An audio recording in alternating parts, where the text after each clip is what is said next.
Erev Tov, everyone.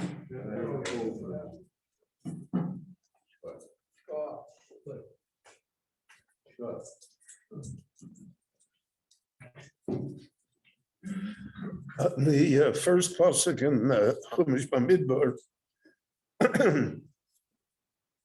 the Medrash makes a statement. It says, "Ein ha Torah mitkayemet ela b'mi shemesim atzmo k'midbar." And the Torah does not remain with a person or with a society, family, unless they're mesim atzmo k'midbar. They make of themselves as though they are a desert. So in that cryptic statement, the Meforshim ask, what does the Medrash mean? To make oneself like a midbar. So there's one interpretation. Like a midbar, there are different stages of midbar. So there's a midbar like the Sahara Desert or the Saudi Arabian desert, where absolutely nothing grows. It's a wasteland. Then there are deserts that have spring water in the desert. They're mayonot. It's like in the United States, for instance, that's in Arizona. So you have a city like Phoenix. It's a very large city, but it has well water, spring water that made it an oasis. And wherever there's water, there can be life. So when the Torah says that a person should be like a desert, what does it mean? So one interpretation that the Meforshim give to it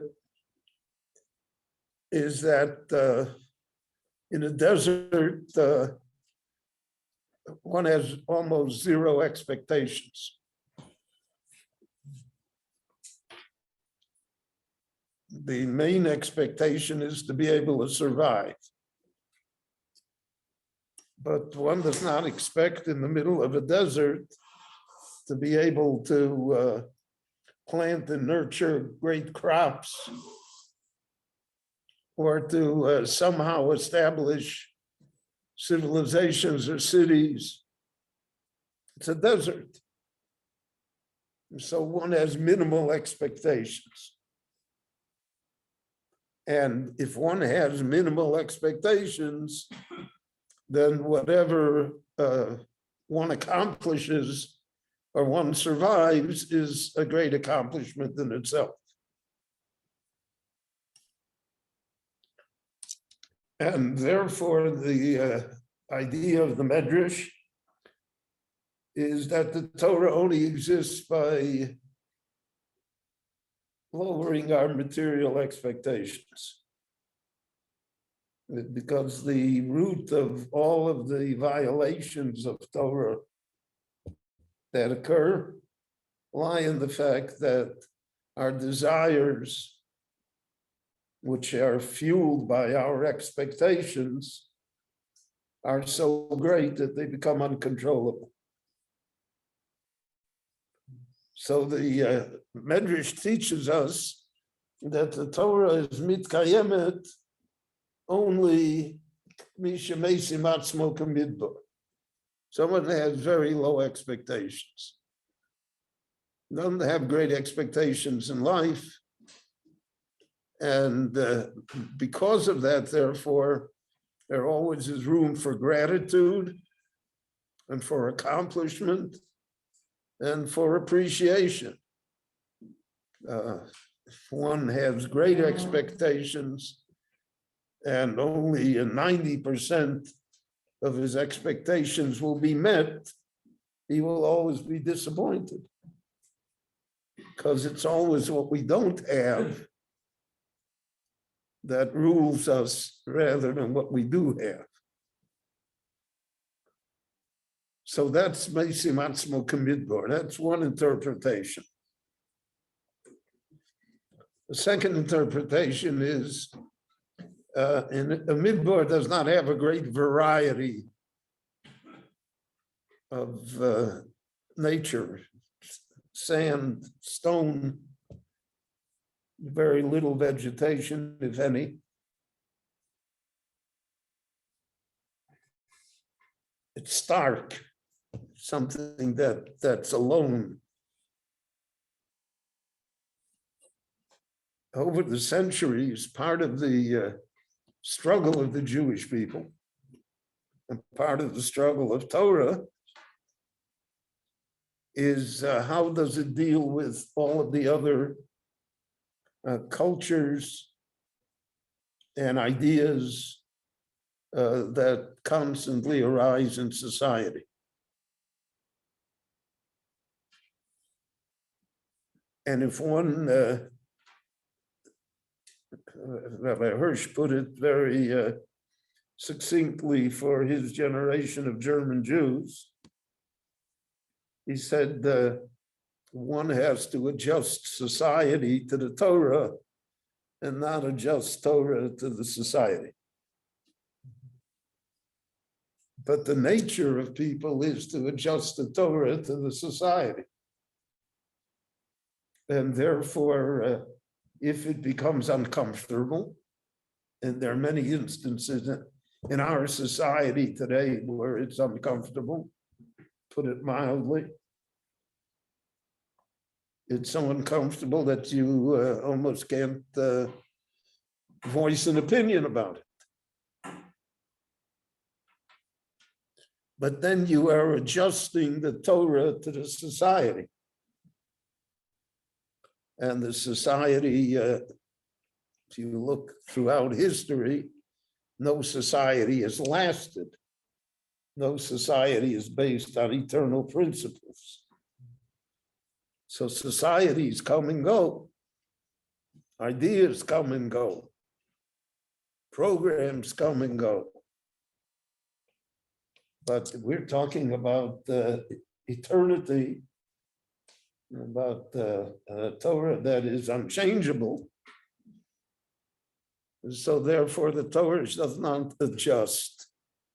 Now that does not mean that we should not endeavor to find a way to live within the present society, if possible.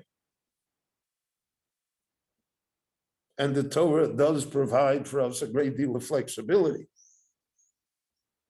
Tactical flexibility, if not strategic flexibility. But the Torah is not miskayim unless you feel that you're in a midbar, right? You feel that there's nothing else that exists. That's what exists is Torah. The main thing they asked Yonah Hanavi in the hold of the ship, what do you do? Where'd you go to school? Who are you? What's your profession? He answered only 2 words, Ivri. That's me. Everything else is superfluous. Everything else is not who I am. It may be what I do for a living. It may be what my profession is, how I deal with the world and with society. But who I am, that's Ivri Anochi. That's only me. That's who I am. So that's another idea of Meisi Matzmo Kamidbar. He makes himself a desert. There's nothing else. You know, that's the only thing that's involved. We'll find later in Parshas Chukos. In Parshas Chukos, the Torah says a pasuk, Adam ki yomus ba'ohel, which is talking about the dinim of Tuma and Tahara. So there's a din of Tumas Mes, that being in the same room, in the same enclosure with a corpse that emanates Tuma. That's the simple explanation. The Gemara immediately darshans on that, Adam ki yomus ba'ohel, the same idea. The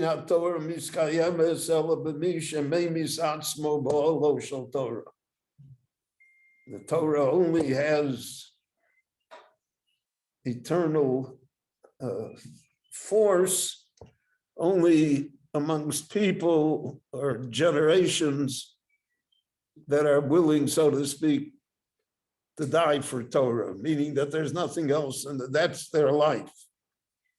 And we say that in davening, Chayenu Borech Yameinu. That concept of Torah, so it's not the concept of Torah as a book. And it's not the concept of Torah as a set of laws, or as an intellectual exercise, or even as a discipline of behavior. It's the concept that Torah is the root of our existence. It's what defines me. And how does it define me? By my relationship to Torah. Now, there are many times that it's uncomfortable.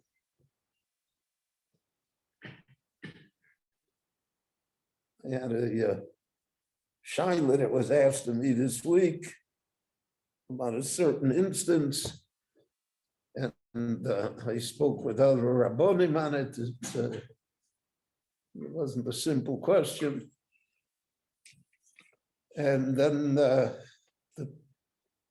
person called back and said, you don't have to bother, Rabbi, anymore. We decided we're going to go ahead with it anyway.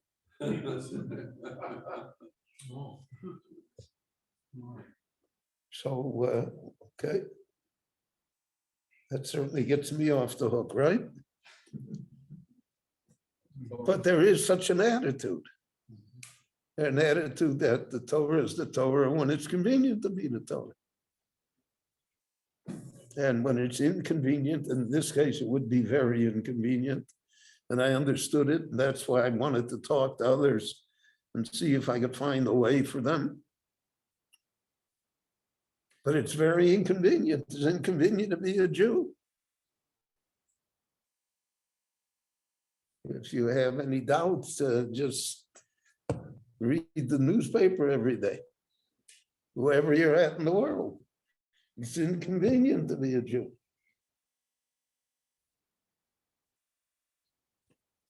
So that's the idea of Adam ki yomus ba'ohel.